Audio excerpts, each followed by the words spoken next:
কেউ যদি গান বাজনাকে নিত্য সঙ্গী করে নেয়, 2 নাম্বার হচ্ছে এমন মহামারী আসবে যে মহামারীর কোনো ওষুধ বের করতে পারবে না। এসেছে না আসে নাই? আসেনি? আমাদের ওপর আসেনি? এই যে কিছুদিন আগে করোনা ভাইরাস গেল, করোনা ভাইরাসের কি আদৌ কোনো ভ্যাকসিন সঠিক পরিমাণে বের করতে পেরেছে? পেরেছে?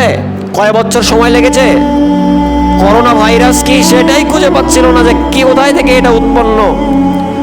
ভ্যাকসিন দূরের কথা, ভ্যাকসিন তৈরি করতে দূরের কথা, যদিও ভ্যাকসিন তৈরি করেছে কয়েকটি কোম্পানি, কিন্তু সেই ভ্যাকসিনগুলো আদৌ কাজ করে না। যদি সেই ভ্যাকসিনগুলো আদৌ কাজ করত, আপনি দেখেন যে মানুষকে করোনা ভাইরাসের টিকা দেওয়া হয়েছে, নেক্সট টাইম ওই ব্যক্তিকে আবার করোনা ভাইরাসে আক্রান্ত হয়েছে। হয়েছে কি হয় নাই? হয় নাই? তাহলে আমি আপনার সামনে জ্বলন্তভাবে প্রমাণ দিয়ে দিচ্ছি, রাসূল সাল্লাল্লাহু আলাইহি সাল্লাম বলছেন, কেউ যদি বাদ্যযন্ত্রকে নিত্য সঙ্গী করে নেয়, তাহলে এমন মহামারী আসবে যে মহামারীর কোনো ডাক্তার কোনো ওষুধ বের করতে পারবে না। ইতিমধ্যে চলে এসেছে, ইতিমধ্যে চলে এসেছে। তাহলে এই গজবগুলো হচ্ছে কার পক্ষ থেকে? আল্লাহ সুবহানাহু ওয়া তাআলার পক্ষ থেকে আমাদের কর্মের ফল।